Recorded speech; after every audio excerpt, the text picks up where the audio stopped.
Confuse हो कि abroad में किस कंट्री, किस कोर्स और किस यूनिवर्सिटी से पढ़े? So guys, this video is for you. Hi, I am Mayuri, your career coach, and इस वीडियो में I am going to share 3-step framework which is gonna clarify all your concerns about where and what to study. But उससे पहले जल्दी से वो subscribe button दबा दो और बेल आइकन दबा दो so that you are always aware whenever a new video is coming up of my new series where I am going to help you with A to Z of study abroad. Now, let us begin.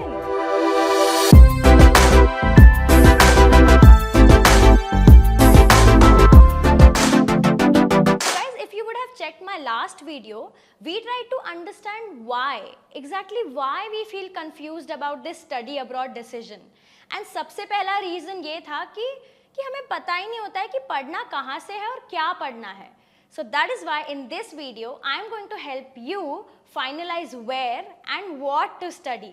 Step 1, recognizing your study theme. Worry not, अभी समझाती हूँ. तो इसको recognize करने के लिए हम 2 ways से approach करेंगे. 1, elimination process and 2, selection process.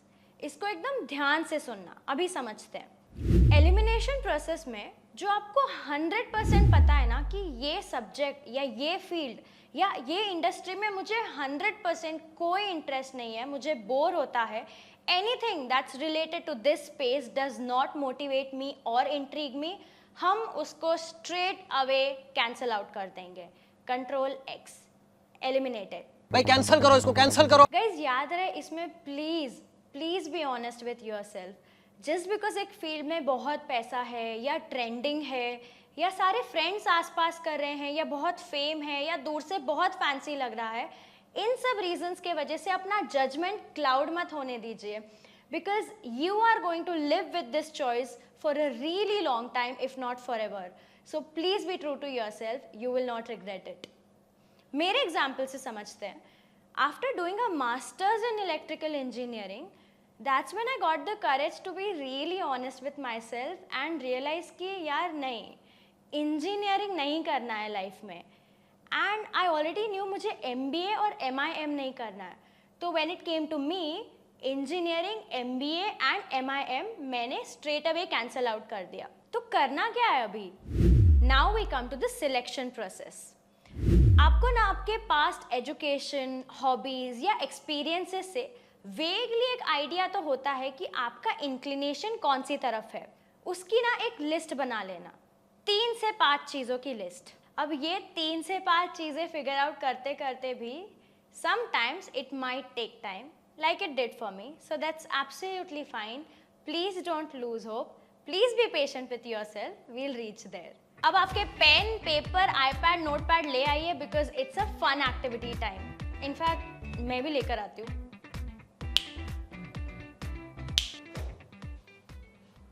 Okay, this works. So guys, हम अपने गर्लफ्रेंड्स या बॉयफ्रेंड्स में कैसे रेड फ्लैग और ग्रीन फ्लैग ढूंढते हैं ना, एग्जैक्टली हमें वही करना है. क्या प्रॉब्लम क्या है? प्रॉब्लम ये है. कंफ्यूज्ड? अभी समझाती हूँ. जैसे मैंने बोला कि मैंने एलिमिनेट कर दिया था इंजीनियरिंग, MBA एंड MIM क्योंकि मुझे उनमें बिल्कुल इंटरेस्ट नहीं था. So basically MBA, engineering and MIM are my red flags and I need to be away from them. So I need to eliminate them. But when it comes to selection process, I realized कि मुझे education sector में हमेशा से बहुत interest था. So education is definitely my green flag. Also when I introspected, मैंने ये realize किया कि when I was in IIT Roorkee, I was very active in a society called CRY, which is Child Rights and You. I used to go to underprivileged students and teach them maths and science. Also, I was a part of Teach India where I used to teach English to underprivileged students. So definitely, I thought teaching is one of my green flags. And lastly, मुझे startups का भी बहुत ही शौक था. दो आजकल वो buzzwords है, but I knew I love building things from 0 to 1. So startup is another green flag. So basically, I have now completed my study theme. So what I want you to do is you should make a similar study theme and we will come back to this later in step 3. Step 2, selecting your geography. अब हमें basic हमारा study theme पता है, but ये नहीं पता है कि कहाँ से परस्यू करना है। That depends on 2 things, your research and your personal priorities. अब मैं 7 फैक्टर्स शेयर करूंगी that would define your research and your personal priorities, तो ध्यान से सुनना। नंबर 1, कोर्स लेंथ और course format. For example, USA में मास्टर्स के कोर्सेज 2 साल के होते हैं, यूके में मास्टर्स के कोर्सेज 1 ईयर के होते हैं, कनाडा ऑस्ट्रेलिया में 1 और 2 ईयर्स के बीच में वेरिएबल हो सकते हैं। The point being you need to understand आपको कौन सा कोर्स लेंथ फीजिबल है। फॉर मी, मैं ऑलरेडी एक मास्टर्स कर चुकी थी जो 2 साल का था, so I wasn't ready to go for another 2 year masters. That's why masters in UK made a lot of sense for me because it was just for 1 year. Factor number 2, labour market condition क्या है उस country की। अब समझते हैं labour market क्या होता है। इट एक्चुअली रिप्रेजेंट्स एक फील्ड में डिमांड कितना है और सप्लाई कितना है। डिमांड मतलब number of jobs available in that field और इंडस्ट्री। सप्लाई मतलब number of people available for work in that field और इंडस्ट्री। अब जाहिर सी बात है कि आपके इंटरेस्टेड फील्ड में अगर उस कंट्री में डिमांड बहुत ज़्यादा है बट सप्लाई कम है, तो क्लियरली दैट फील्ड और industry is a booming industry which is a good news for us. इसका मतलब ये है कि आपकी probability of finding good opportunities in that field in that country definitely increases. But ये डेटा हमें मिलेगा कहाँ से? I have a solution for it. So guys, we need to Google something called skills shortage list. अब आप देखोगे कि almost हर एक कंट्री की स्किल शॉर्टेज लिस्ट निकलती है, UK, Australia, Canada, New Zealand etcetera. Example के लिए लेट्स चेक यूके की list. So what is skill shortage list is basically all those occupations which has shortage in supply. So आप देखना कि these are the jobs जिसमें supply की कमी है और डिमांड ज़्यादा है। कौन से एरिया ऑफ यूके में ये सप्लाई डिमांड का गेम चल रहा है, and annual salary as you can see. तो आप स्क्रॉल डाउन करोगे तो let's stop here. Let's say civil engineers, mechanical engineers, electrical engineers demand में है बट इनके पास सप्लाई कम है, उनकी सैलरी लिखी हुई है वहाँ। So you can gauge that if you are potentially looking out for this course you might find good opportunities in UK. तो सिमिलरली आप किसी भी कंट्री के लिए ये वाला डेटा निकाल सकते हैं। यहाँ पे ना गाइज मेरा एक इंटरेस्टिंग एग्जाम्पल देना चाहूँगी। जब मैंने डिसाइड किया था कि मुझे masters in career guidance UK से करना है, तो ऑब्वियसली वहाँ पे सप्लाई करियर कोचेस का ज़्यादा है एंड डिमांड कम है। Then why did I still go ahead with pursuing in UK? Because I had the clarity कि मुझे वापस इंडिया आना है और इंडियंस के लिए ये प्रॉब्लम सॉल्व करनी है। ये जो देश है तेरा। That's when I researched and found कि यार ये वाला प्रॉब्लम तो बहुत बड़ा है इंडिया में। There is a big gap that needs to be bridged and hence I still went ahead with it. कहने का मतलब ये है कि आप आपके कॉन्टेक्स्ट के हिसाब से ये डेटा निकालना। If you are 100% sure that you have to move back to India after studying abroad, तो आप कौन से कंट्री का डेटा निकालोगे? इंडिया का लेबर मार्केट कंडीशन देखना in the field that you are interested in. Factor 3, post study routes क्या है उस कंट्री के। फॉर एग्जाम्पल, यूएसए में 2 साल का मास्टर्स करने के बाद आपको जनरली 1 एडेड ईयर मिलता है which is called OPT, optional practical training, which you can use to look out for jobs. And अगर आप स्टेम कोर्सेज में मास्टर्स कर रहे हैं, for example science, technology, maths या इंजीनियरिंग, तो generally you can extend your OPT to 2 years. Lately, UK as a destination बहुत popular हुआ है because recently they have started post-study work visa of 2 years, which is popularly known as graduate immigration route. कहने का मतलब ये है कि before deciding where you want to study, you need to know how flexible are their post-study work options. Factor 4, उस country में residency options कैसे हैं?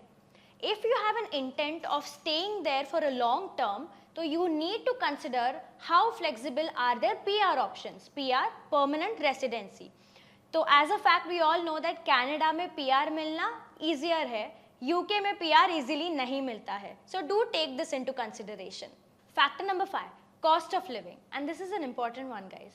So as we know कि masters in UK is generally of 1 year and masters in USA is generally for 2 years. तो if you are planning to go to UK, for sure आप 1 साल का tuition fee save कर रहे हो as against USA में masters करके. But obviously you need to be aware कि अगर आप यूके में भी लंदन से कर रहे हो या यूएसए में न्यूयॉर्क से कर रहे हो, so these are expensive cities and you need to prepare accordingly. Factor number 6, cultural differences. देखो इंडिया से बाहर जाके तो ये आपको हर जगह मिलेगा. In fact it is a very good way to develop adaptability as your skill. And talking about skills, I had made a video where I talk about skills that you need to land your dream job. I have put the link below if you want to check it out.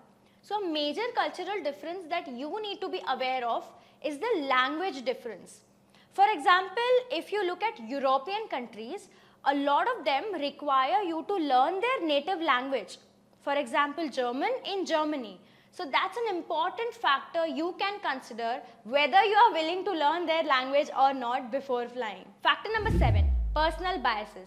Guys, ये भी equally important factors है, like distance from India, family से proximity, weather conditions, and in fact कभी-कभी उस country का political climate and immigration policies can also be an important factor while you make a decision. And finally एक bonus tip. Do what your heart says and don't ignore this. For example, अगर मैं मेरी बात करूँ तो there was no logical reasoning behind not choosing USA as my study abroad destination. बस नहीं जाना था USA. And यूरोप का बचपन से बहुत ही शौक था. And जर्मनी में मैं रह के आ चुकी थी, but नई लैंग्वेज नहीं सीखना था. एंड मुझे 1 साल का ही मास्टर्स चाहिए था. एंड बहुत सारे ऐसे पर्सनल बायसेस को लेके और दिल की बात सुन के I had finally chosen UK as my destination. The point being, don't ignore what your heart says. And the last step, step number 3, finalising the course and the university. अब इसके लिए let's go back to the step number 1, study theme. So guys, जैसा कि हमने step 1 में अपना study theme बनाया था, कमिंग बैक टू इट, तो आइडियल केस सिनेरियो ये होगा कि I actually get to learn all of this, right?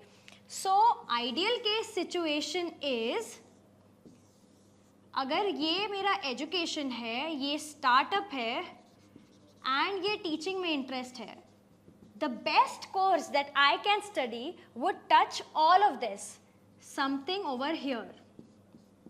Similarly आप भी अपना स्टडी थीम देखिए, उनको इंटरसेक्ट कीजिए और जो वो कॉमन एरिया है, that is a course that we need to find. और हम कैसे सर्च करेंगे? Let's go to Google again. So guys, now that you know your study themes and the country which you want to pursue in, next आप Google करोगे courses related to dash in dash, where the first dash is your study theme. Taking my example, courses related to teaching in UK. तो Google आपको suggest करेगा all the relevant degrees related to teacher training. Next अगर हम देखें courses related to startups, which was my second study theme in UK, again you will find a list of MSc in entrepreneurship, innovation management etcetera.